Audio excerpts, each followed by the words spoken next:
Another short shot.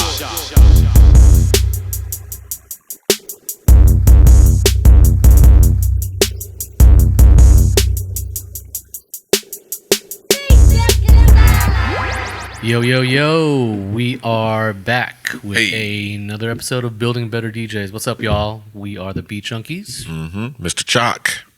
Melo-D and D-Styles. Babu, welcome you back to another episode. Today, well, before we talk about what's going on today, make sure, if you haven't already, please subscribe. Let them know.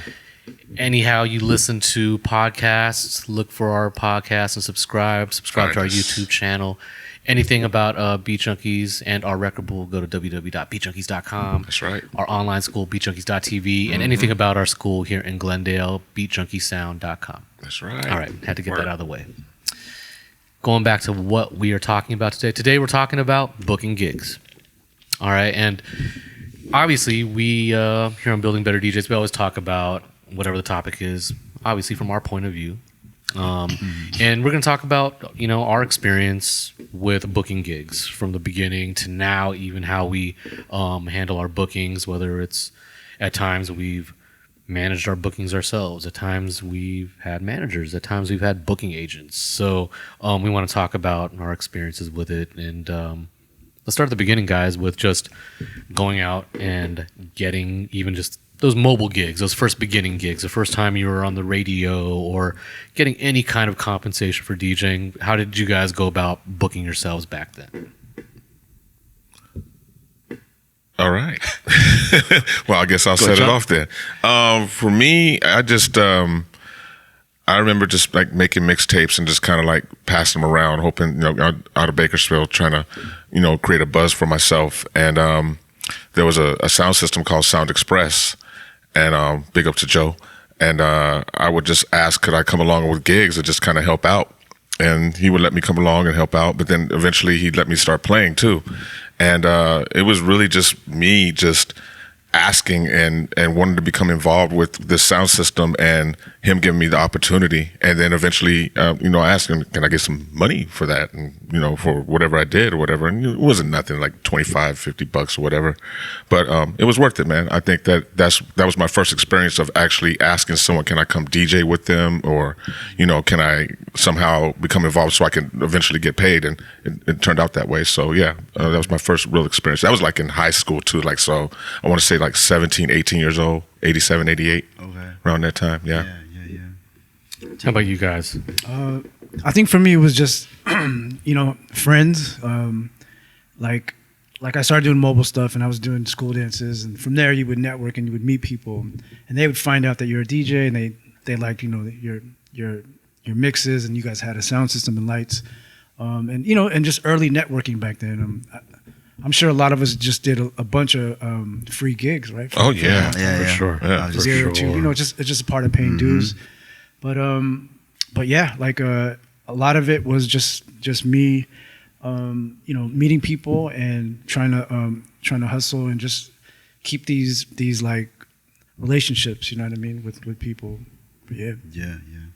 I mean, how about for you, Melo? You did a lot of mobile DJing, so like, even early on, like you said, D, that was a good point of just being, I mean, even up to now, we still have to do free gigs for whatever reason, that it's a good look or it makes sense, or it's you're looking at the bigger picture of, sometimes a gig's just a good look for you, And even early on, more especially, you have to just go out because you're trying to build a name, you're trying to build a rep. Right. So, as a mobile DJ or even just coming out the gate, we're naturally, all of us are probably doing our own bookings. Yeah. Right. We're talking to whoever's birthday party this is, or whatever the gig is, whatever Sweet 16 party, and and even at the early stages, you have to like be able to step out of yourself and know your value. So even in the most simple, I'm doing a mobile gig, I'm providing the equipment, I'm providing the lights, I'm providing the music, etc. for this many hours. I have a team, I need to feed my team that helps me, etc. And I think on a very basic level, even of that, like you have to know your value, and you have to know your worth, and you have to know what you're investing in yourself, and etc. And then you have to look at the gig and see what's feasible. So starting at that level, shoot, like you said, Choc, maybe it's $50, maybe it's $100 if you're lucky early on. Yeah, I didn't see no $100. Right? Not in those days. Yeah. Hey, Melo, like doing a whole like big mobile gig early on. I mean, like doing something of that capacity where you're providing all the sound and lights. Right. Like you're lucky to see how much. So my first recollection, well, before I even get into that, you hit it on the head. I did a lot of freebies, a lot. Like the high school dances. I remember doing a couple, holiday events for like the hospitals that my mom and dad were working for. I did, my sisters used to dance when they were younger, so their dance studio. I did a couple, same thing, holiday parties and whatever. So I did a lot of freebies. So to answer your question, my first recollection of a paid gig was a house party, and I want to say this is around 1990. I started in '87, and I just remember this feeling of just being, and I still am, like so excited. I just wanted to get out and DJ because I spent 3 years just practicing and trying to like improve and learn and get good. And when I finally felt, confident enough and I can mix and I can, do these scratches, and I want to get out and like share it, with a live audience. So it was a birthday party that not too far from where my folks' place in Cerritos, maybe like literally like 5 minutes across the city. I brought everything. I remember I did the gig by myself. I had 2 American DJ speakers, like, my 2 1200s, and I think a pyramid mixer. And I had maybe a few crates of records, and they paid me $75. Yeah, and I did everything. I borrowed my aunt's van, and that's my earliest recollection of getting paid for a gig. Yeah, and I remember like being excited about it. Like, not only did I get to go do this party, you know what I mean, but I'm getting $75. Like, and so that was a lot to me. Like, back in those my days, first gig. Yeah. Yeah, for sure. Doubles. Sorry, doubles. For sure. By yourself too, you didn't have help. No help. My dad helped me because we borrowed my aunt's van, so I remember he came with me. So he helped me load up and stuff. Okay. But pretty much like, I set everything up, and then I think I used like the house phone to call him when the gig was over, and he came back with the van, and we both packed up, loaded up. It was a wrap. Yeah. Okay. That's sick. Yeah, like back in those earlier days, like in high school and stuff, like everything was free. Whether you be doing a prep rally or a school dance, even like some quinceañeras or stuff that I used to do back in those days, it all started off free. But then once I got with Sound Express and started going off and helping them more, and then he'd give me more time on the tables, that's when I finally started seeing some money. So I was like, all right, cool. So this is what I'm going to do. I'm going to keep rocking. I love this point we inadvertently touching on right now is just how much free gigging you have to do throughout your career as a professional DJ. And like I can't stress enough to even up to now. I still like have to do a free gig, because it's but it has to make sense though, doesn't it? Yeah, it has At to be a good point, look, or it's to preserve a relationship or build a relationship, or it's something that's going to help our school or our record pool or something like that. You know what I mean? And even at this late stage in the game for us, I still think going out and doing what you do, you know what I'm saying? You kind of have to do it sometimes, just because it's a good look, and this is what we do. So like sometimes we have to like also remember to say, when that gig comes up, I have to DJ. Sometimes we have to remember it's like, I get to DJ, and bring it back to that, and just know like if it's a good look or it's a good event, maybe culturally it's a night that you love to play at, but it's pennies. You know what I mean? Yeah. Like for instance, like doing something with my man Inca at Boombox, which we've all done. He does his best, relatively speaking, to give whoever's playing as much as he can. Sure. But it's not about that. It's about being able to go and play whatever you want, be creative and have fun, right? So, off topic, sorry guys. But so moving down the timeline, we all realized we naturally had to learn how to book ourselves early on. That was the only way, because we definitely just didn't have big enough reputations, or it didn't make sense for us to have a manager or a booking agent or while we're doing local gigs. While we're still like local and we haven't made a name for ourselves. So let's fast forward a little bit. We all are now post battle. We're all doing things on the radio. DJing's a full-time thing, and now we actually have these opportunities. Whether it be Choc, you getting a spot as being a regular jock on a big radio station. For you two guys, D, you going on tour with us, or the Pickles, myself being on tour, Dolo or with Dilated. We all have experience of, now at this point, what was booking a gig for us now after we've moved down the timeline a little bit. What can you guys remember? Yeah, for me, once I got on the radio, that's when I started getting like the out of town gigs. And in the beginning, I started off doing it myself, just booking them myself. But, you know, with the responsibilities of the job at the time and then just like, you know, raising a family, I was like, man, I need a little help here. So I kind of leaned on a couple of friends. I'm not even going to name who they are and stuff, but they became my managers. And it was cool in the beginning. And then they ended up kind of like headbutting with each other. And then one of them stayed and the other said, to preserve our friendship, I'm going to go ahead and step out, which was cool.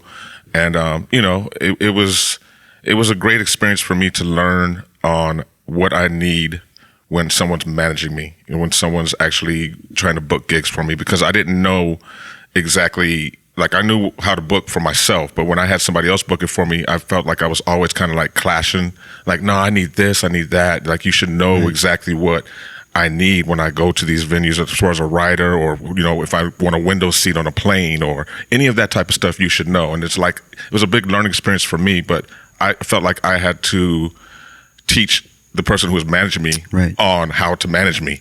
And that was my first experience of dealing with just a personal manager. But then, you know, eventually it got better on. But that my first experience with a manager was like, let me show you exactly how to book gigs for me, you know what I'm saying, and make sure everything's there for me. So it was a big learning experience. So how did that work out after you, you know, had booked a few gigs? And obviously it sounds like the first few times the person didn't know that you preferred A, B, C, and D. And after that was explained to your manager, after it was explained, from then on it was just kind of understood. They would book a gig and know that you want, hey, we're booking Choc in the window seat. We're putting him on this flight out of this airport. It became better, but it was He needs still this equipment. It was still a lot of like, let me remind you of this. Let me remind you of that. So, you know, that's why that first manager eventually became my ex-manager. And, you know, I've eventually moved on to another manager who was a lot better and knew exactly what to do, but still it was a lot of just like, you know, getting to know each other also too. Like you might be friends with someone, but that's what I learned also too. Like when you have a good close friend that's a manager, sometimes you might not want to do that. You know what I'm saying? Because as much as they feel they know you, they really don't know you business wise. And, you know, you just got to make sure you have the right people in the manager position. If you're going to have someone. If you're going to have a manager, right? Yes, sir. For sure. Yep. You know, I think is kind of crazy. I think bottom line, there are some things that we all, because I think too, we're talking about an era where maybe having a manager for a DJ was still kind of new. Oh, it was super new. Right? Yeah. It was still kind of like, true. you know, like the DJ wasn't quite the rock star that it's become now in 2019, right? So I remember, you know, back then, if you did have a, you know, I think it's really important that you understand as a DJ, you know, what do I need when it comes to a gig, you know? And then you're really right, Choc. Like, I think everyone needs to move. We come from doing our own bookings, but I think, like, you know, you need to stay abreast of what that actually is. I mean, when you do get to a certain level, there are people who specialize in booking DJs and they know exactly what they're doing and they're going to help you. But I think to get to that point, you really got to understand what this manager or this booking agent does for you and what you need as a DJ, you know, on every level. So, you know, one is, you know, I think you have to have someone who knows your value and is going to get you that money that you need. You know, you started talking about a lot of important things, Choc. My travel details, my rider. What do I want on my tech rider? What do I want on my backstage rider? What is my equipment? What is my gear? Are they going to have the gear that I want? Et cetera, et cetera, et cetera. So I think the better you understand, it was good that you understood that you could even tell them, you know, what I need for the next time to get this correct. And Also, right. too, what I forgot to mention was that was their first time. The person I was working with at the time as my manager was their first time becoming a manager for a DJ. So he was learning also too at the same time, which that's why I was kind of like cool in the beginning. But after I felt like he learned, he still should have gotten a lot better at it. Right. You know, which he didn't. So You guys were learning together, basically. Yeah, for sure. Okay. So moving on, I mean, Melo-D. So that was Choc's first experience being managed. When did you guys encounter managers or anything of the sort?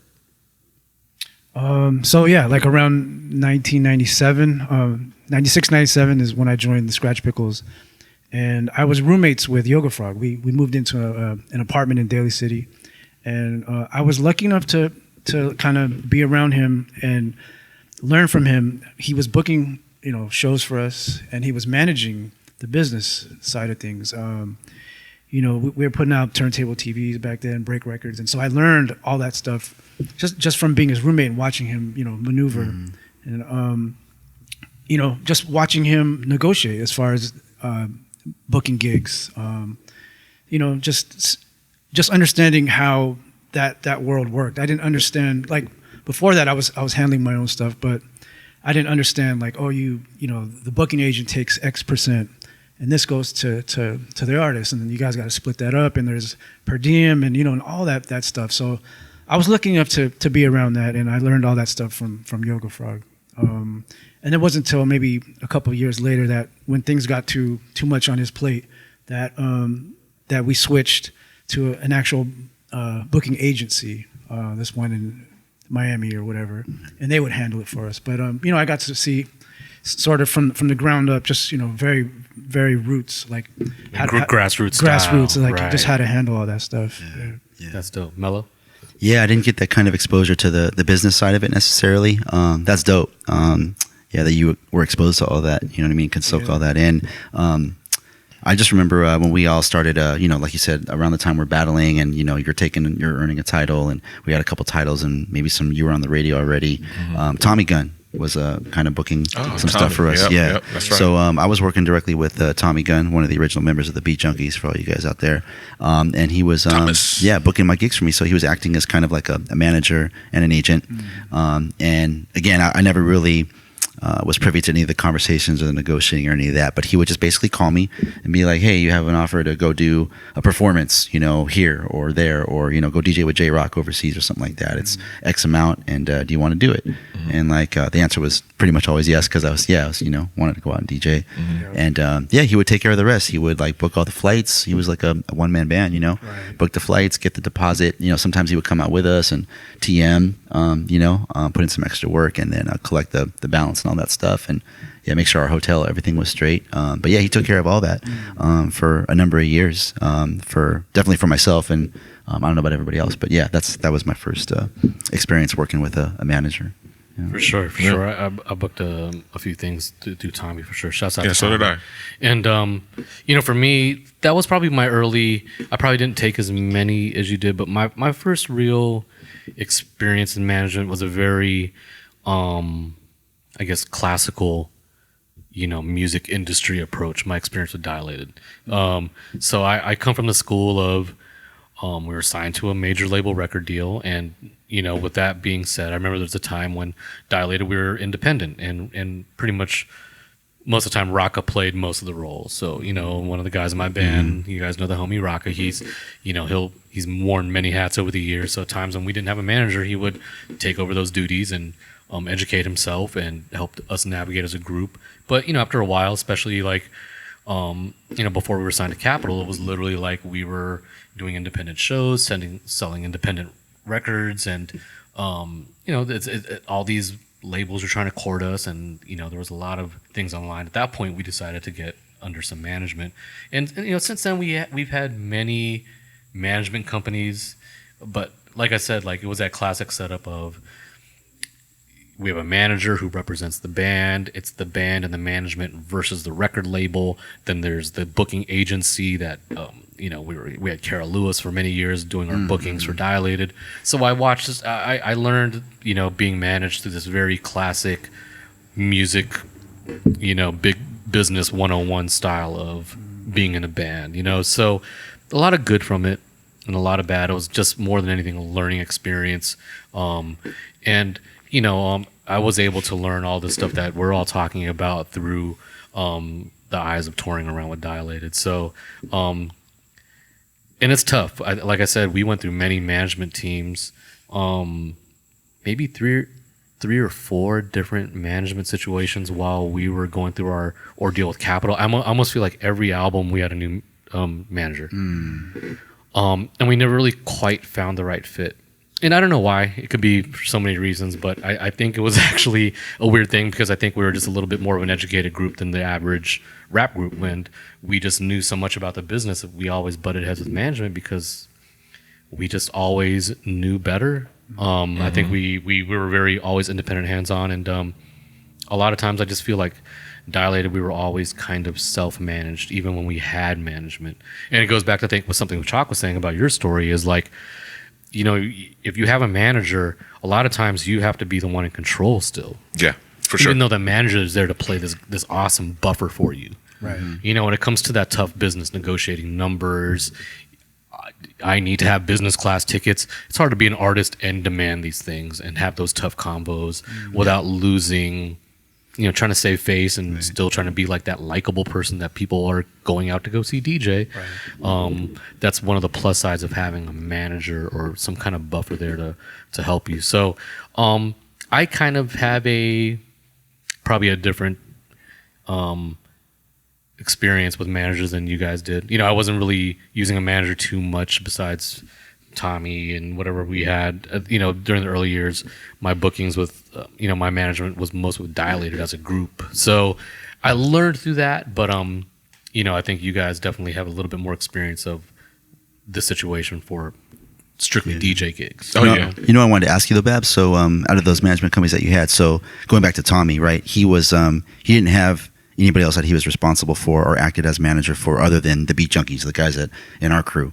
But those management companies that you were working with, were they managing other bands or other groups? Did they have a few C that could have affected? No. I mean, some of right? the management teams we were on were representing some very other big bands, and it was a very strategic move for us at certain times to be with this manager because he also manages so and so, which could leverage you being on this tour next year, right, and XYZ. It was always some crazy politics and, you know, trying to make the bigger move for the band. You know what I mean?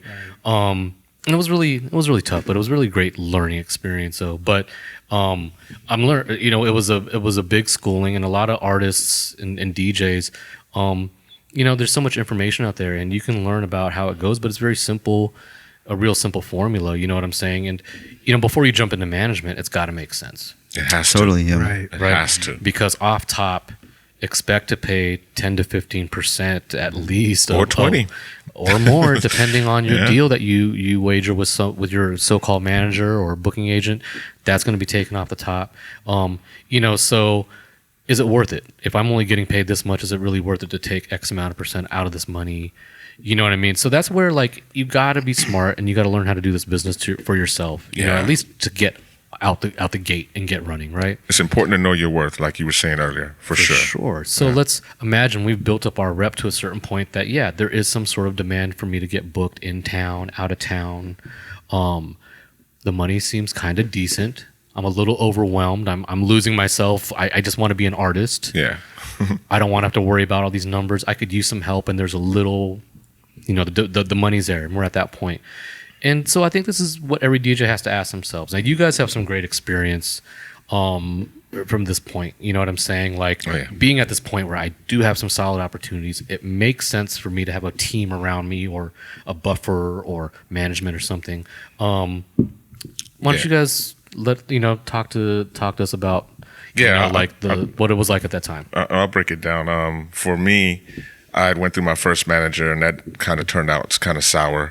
Got another manager after that, and he was way too much in my pockets and really wasn't for looking out for me the way that I needed him to be looking out for me. So I eventually just stopped having managers and was pretty much done with having managers until Scam Artists. Scam Artists got created by Sujit, and one of the DJs that was on the roster at the time was DJ Vice.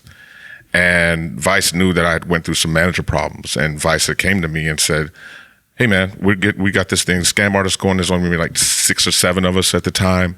Why don't you come over here and get down with us, man?" And Sujit's a good guy. He's going to take care of you. He's not going to be crazy and you're taking a huge percentage or anything like that. He's going to look out for you. So, you know, knowing Vice and seeing the success he was having at that time and everyone else that was on the roster at that time, I was like, all right, I'll go make that happen. So me and Sujit got together, and then I became a Scam Artist, and that was like 2005. And the thing that was beautiful about it is that, like, I didn't have to worry about anything. Like, if I had a gig, I'd send it to Sujit. Sujit would take care of everything, and then boom, I just go to the gig, show up, and knock it out.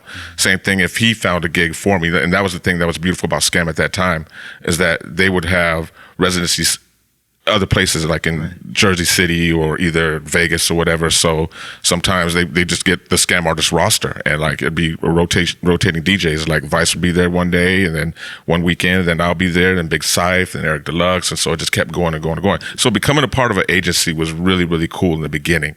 But as the company grew and kept growing and growing and growing. I mean, remember, I when I first got on the roster, it was like 8 DJs. I think it's like, I don't know, 60, 70 DJs on there now. And I'm still part of Scam Artists and still happy to do a gig here and there whenever they need me to rock out or whatever, or if I need some business taken care of, I'll send it to Sujit or whatever. But yeah, like I feel like being a part of an agency that's so big with so many other DJs to choose from, I feel like it's good if you're already established, because I still have the power to still go and book my own gigs and not have to worry about sending it through an agency or anything like that at all. And plus, I have bookings through Beat Junkies also too. So, it's cool like that. But, I feel like any DJ who's trying to get their footing in the door, or just trying to be a part of something, they need to be a part of an agency. There's probably not a huge roster, because again, it's a pecking order. There's going to be the people who are getting the gigs, and they're always going to get chosen first, which I have no problem with. You know what I'm saying?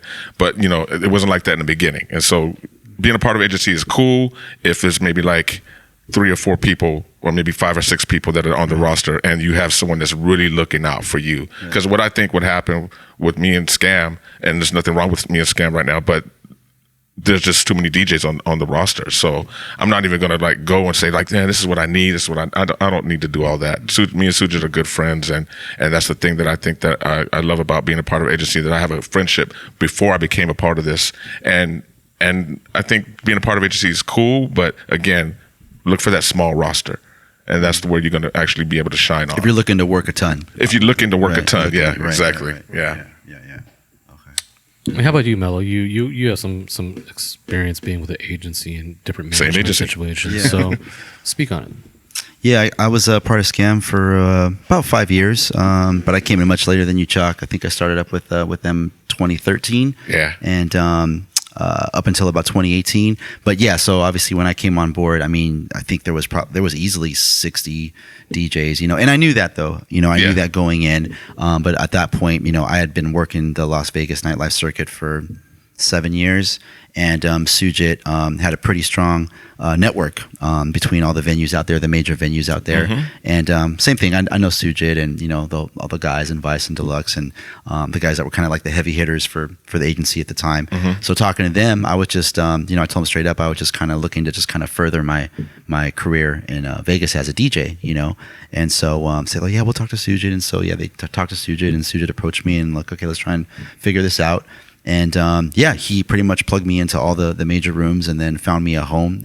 In 2014, I worked for a Hakkasan Group, which is probably like the biggest nightlife company in Las Vegas to date, up to the present day. Mm-hmm. But at the same time, like I already knew that, again, going back to what you were saying, like I knew that he was 100 DJs deep on his roster. So yeah. I went in there with no expectations, you know what I mean?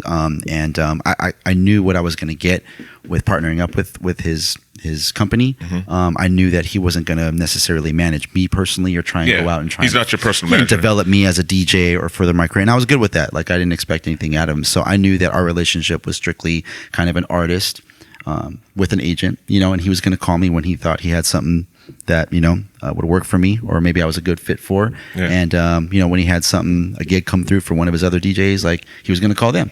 And so, and I was good with that. I was cool. You know what I mean? And so we worked together for 5 years, and yeah, it was good. It was a good experience. Yeah, I just I kind of moved away from doing those top 40 kind of bottle service kind of venues, and that was a personal choice of mine.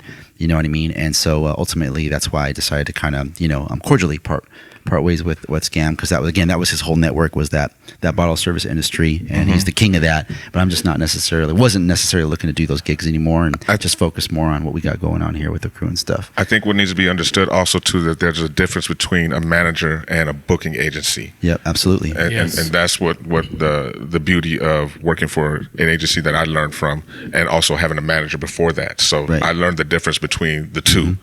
And that's something that DJs, if you go in for a booking agency or a manager, you need to know the difference between the two, for sure. And I want to talk about that for a second, Choc. That's a great point, because let's first of all talk about each role and what these words actually mean. So or at least our interpretations of them. So let's start with a manager.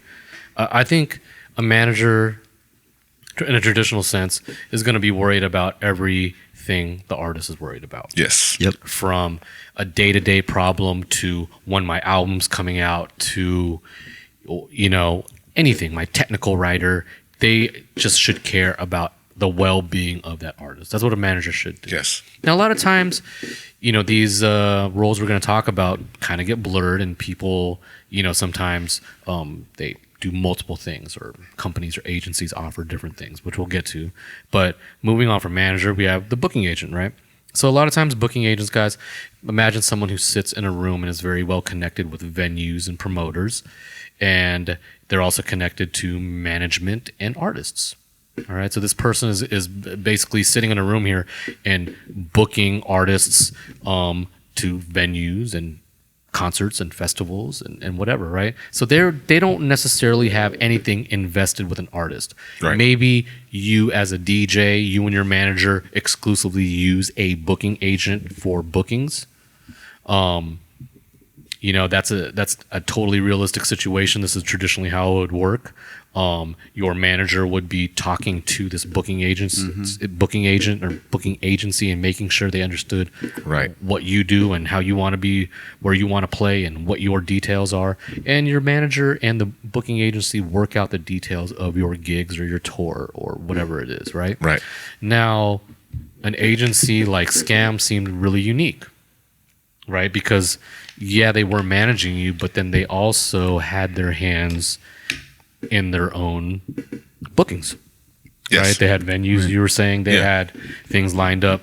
So that was they were kind of managers and booking agents for you guys, would you say? Yeah, well, I don't know if it worked like this for you, Melo, but for me, Sujit owned Scam Artists, but I had an agent that I would always have to report to. So the agent would actually call out as a manager and handle everything, the rider, plane tickets, make sure I'm getting picked up from the airport to the venue or whatever. Right. So I think that's the difference between having a manager, because the agent is doing what the manager is supposed to do. Yeah. And then the agency just represents, the agents that are in there. Right. Yeah. Yeah. No, but you're saying, though, like this person you had assigned to you was from Scam. Yes. Right, so that's like someone from the team was just handling this. Mr. Choc is one of my responsibilities.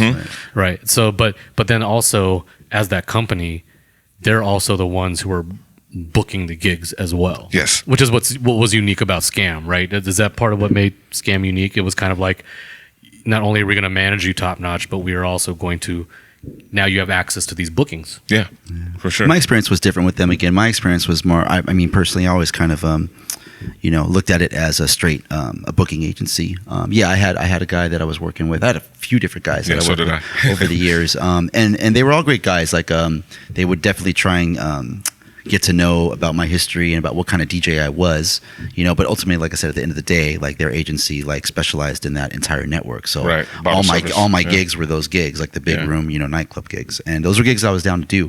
I always just kind of my interaction with them always kind of struck me as, I'm the DJ, they're the agency. Even though they had this kind of subdivision of agents that would handle X number of guys, so that Suja wasn't trying to handle 60 or whatever, 100 DJs. Yeah. But that was just kind of, that's the way I always kind of looked at it. But then it was pretty traditional, I guess, in your sense that then it's like, for instance, they're representing you and they also are the ones negotiating with the Hakkasan group for you. Or whatever that home they found you. Yes, Sujit was the one that negotiated my deals, and then once the deal was in place, Scam, right. So Sujit was, me working with Sujit, he would always negotiate the deal, whether it was 20 dates for 2017 at between your venues or whatever. Once that deal was done, then he would send all the details to the guy that I was working with, and the guy would then work directly with the venue, like, okay, let's figure out which dates Melo's available, and then he would take care of all the flights and all the peripherals and stuff like that, because the deal was already done. So the agency handles the deals, and then the agents at the agency handle us, the artists, the DJs. Yeah, and if there was ever anything else outside of my residency, my Vegas residency, like a one-off or something, that would come from the guy that I was working with. Sometimes it would come from Sujit. Yeah, but those were pretty rare. Maybe like one or two of those a year, if that, and then the rest of the time it was from the guy that was assigned to me. Yeah, but it was they had it. I always felt like it was well organized. You know, they had they had a good team. You know, they have an office where they their hub out here in LA where they well-oiled machine for sure. Yeah, for Sounds sure. like a sick And operation. you were that- exclusive to Scam, like you couldn't book gigs on your own. If I had a gig or I got a call for an opportunity, the understanding was that I was to like, hey, we'll contact Sujit or contact my guy Fredo at Scam Artist, Yeah. and then just let them take it from there. Within US, that's their territory. Global. They never sent me overseas Yeah, I went personally, but I overseas. know they had overseas, Right. for sure. But most of my gigs were Vegas, obviously, Hollywood, Okay. Miami. But if you got asked to do like DMC Ireland, would you have to run that through? Yeah, Scam? would run You that. did? Yeah, that was Oh. that was the agreement. Gotcha. And I think because at that time, this was much later, so there was a gang of DJs, and so this for I think a sake of just keeping everything like under one umbrella. Yeah. Because otherwise, like in Sujit, I remember talking to him about this, and his rationale was that if he lets me do it, well, that's not fair to everybody else. He got to let everybody else do it, and then it just becomes this crazy fucking clusterfuck of just I'm going to be over here, and then he's also at the same time maybe he's got a gig for me on a day that I booked a gig for myself. You know what I mean? So that can create problems too. Yeah, I think also too, like it's important, like whatever deal you have with the agency, you probably don't want to share with the other members of the roster because then their deal might be different, and then there's jealousy and it causes a lot of problems. I know I never shared my business with anybody else on the roster. What I had was Sujit, so that's how I've always kept it also too. Yeah. What about you? Do you work with a few different? I had a shitty companies? experience dealing with booking agencies, and after that shitty experience, I vowed not to deal with fucking. That was it. It was a wrap That's it. It was a wrap, yeah. It was, it was kind of what you said. by my managers. Yeah. This booking agent didn't really know what I was about, didn't have any of my interests, and was booking me in top 40 clubs where I don't do that kind of stuff. Yeah. And I got sent overseas. It was their job to tell me I had to get a visa in this, and I didn't have none of that. And back then there was no Google. There was no, for some reason, airlines didn't even check if you had a visa. They just let you fly to this country where you needed a visa. It was just, anyways, a big headache, and I had a shitty experience. And I feel like in this modern day and age, there's no reason why someone can't handle their own business. You know what I mean? Via email, there's social media, there's different ways to communicate. And so I basically went back to the grassroots from everything that I learned from working with you guys, from working with Yoga Frog, and after that, working with that booking agency, I just handled my own shit. Right. So yeah. I have a friend that this is probably around 2010, 2011 DJ, and what he used to do, I thought it was pretty clever. He used to like if he would meet somebody like that would want to book him, he would tell him, "Oh yeah, I think he said he might even have a business card made." But he's like, his name was Chris, but he had a business card made yeah, I know the with story. Kevin at yahoo.com. Oh yeah, contact my guy Kevin at yahoo.com. So okay, cool. The guy would write an email to Kevin at yahoo.com, but it was my friend Chris on the other end of it. So it was kind of like alien, and he would just book his own gigs that way. Yeah, why not? Might as through well. email. Yeah. I for thought sure. that was pretty creative. Like, okay. But and I'm personally on the same page as with you, D. I think like for me, and like it goes back to what makes sense for you personally as an artist. You know what I'm saying? And and for someone like me, sometimes I still use Sunil sometimes helps me with bookings here at Beat Junkies. I get bookings through Beat Junkies, and one of our team members, Sunil, is great about helping us with those situations. Yeah. But I have the situation that Sujit doesn't want to happen is cool because I actually have that situation with Junkies. Sometimes my bookings aren't buco bucks, so it doesn't make sense to involve a manager or any kind of other fees because then after that the pie gets split up. It's it's not even worth doing the gig sometimes. So for me, what makes sense is if my gig brings me X amount of money, then definitely it makes sense to use Sunil and go through that whole style of having a buffer for me when that kind of money's on the line, by all means. But at this point, with our experience and our knowledge, technology, social media, you're right. I totally agree with D. I think, and it goes back to like we're lucky that we had experiences that taught us how to be properly managed. Actually, I think like we all were cool. Like whether it was D with Richie with the Yoga Frog, if you guys with Sujit and myself with my many situations with Dilated, we all got a nice taste of how bookings happen at a really high level. Right. And personally for us, it's lucky we have that knowledge and that spirit experience now that we actually have that option. It's not an awkward thing for me now to talk to a promoter and say, no, I'm worth 1,000 more. It's not weird for me. 10,000 more. It's not gonna hurt my brand to sit there and negotiate. No, because you know your worth. And at this point too, I think we all just have to pull up our sleeves. I think it's part of being an independent artist. It's part of being someone who works for themselves and owns their own business. Part of this is pulling up your sleeves and DIYing sometimes. Yeah. And I think booking is, you made a good point, D. You could do that from the privacy of your own home, on your laptop, on your phone, communicating, looking at calendars. Yeah. You know what I'm saying? That's literally what it is that you're doing, negotiating, understanding your value, like Choc said. And everyone should be prepared to do that out there, and if it makes sense, sometimes managing, it sounds like you guys had some great experiences having managers. I think we all did at certain moments. I love that feeling of getting to a gig and there's my fresh fruit platter and clean black towels. Fiji. Oh, yes, Fiji. Awesome. Yeah, you know what I mean. Yeah. You know what I'm saying. But at a certain time, it made sense. I had a record deal. You know what I'm saying. My videos on BET and XYZ's happening, and there's actual machine behind this. So, but now in 2020, I'd feel stupid to invest in that right now when I know it's just a little bit of time out of my day to go through this and understand and use this knowledge. So, but also too, I mean, for you younger guys out there and people who are booking yourselves, younger ladies too, and ladies, the knowledge is out there. You can go online and find out about anything about this business at this point, and you shouldn't be scared to get your feet wet and learn. And think about even if you do have a manager, how are you going to know if they're a good manager or not if you don't know what is good management?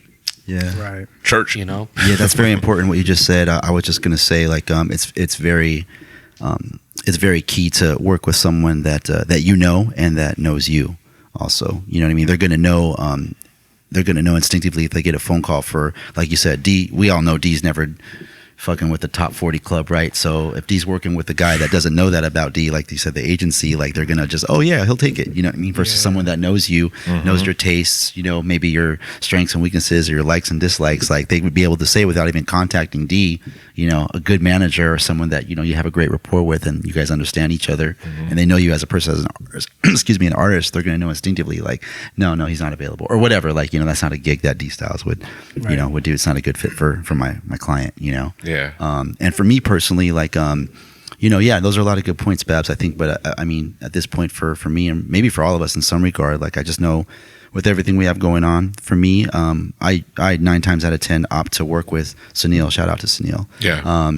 Just because, just with everything we have going on, it's just I can really focus on he booked me over here for this gig. I'm going to just focus on getting ready for this gig. I don't have to deal with kind of any of the other stuff that I trust him to handle for me. Yeah. He holds it down for us, man. To me, that's what really I kind of that's where I rely on having a manager, a good manager, would be that. But maybe if I had some more free time or if we weren't, as busy as we are, then I wouldn't mind at all. I did that over the years too, sure. On and off for years. And but there's pros and cons to both, I guess. Yeah, for sure. Yeah. But I think that's the biggest takeaway though is DJing as far as being a professional DJing goes. Once again, we're here at a place where the last thing we're actually even talking about is DJing. It's really important for us. And, for our viewers out there to understand, you got to be able to step out of yourself and do what makes sense for you and your path and your career. And like I said, touching on, this is probably talking to a lot of our viewers who are later down the timeline. And like I said, are probably, you got your eggs all in the basket already. And DJing is what you're doing. And you're really here, thinking man, I'm overwhelmed. Just make sure that you understand, if you're going to go down that path, understand what a manager is. I hope you guys understand what a booking agent is. Yeah. And in 2019, 2020, you can get creative and do a combination of things. You don't have to be self-managed or managed. No, you can do it yourself. I see a lot of people who do it themselves. Yeah. I mean, we do it ourselves, but it's a combination of doing it ourselves and also putting the right people in place that can help us on a certain tip, or maybe you're self-managed and you work with a booking agent that helps you. Yeah. I know I wish he was here to speak with us too. J-Rock. I know J-Rock was really creative. He has booking agents for different regions of the world. Mm-hmm. You know, he might have a different booking agent for Europe and a different one for North America. Smart. And it's a combination of you know, him managing himself and him working really closely with certain agents from these booking agencies. Mm-hmm. You know, so, you know, be open and be creative. Like certain things that we talked about today, parts of it might work for you, or it being in different kind of doses or being applied in different ways. But I think the common denominator is you got to understand what this person's doing for you. What are these agencies going to do for you? If not, is this something can I do for myself? At least I understand what it is. And, you know, hopefully this helps you guys make a better decision. Word. Yep. Yep. There it is. But yeah, once again, Building Better DJs.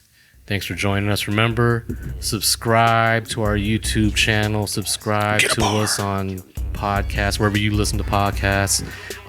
Check us out, our record pool, www.beatjunkies.com, our online school, beatjunkies.tv, and of course, everything about our school here in Glendale, the Beat Junkie Institute of Sound, beatjunkiesound.com.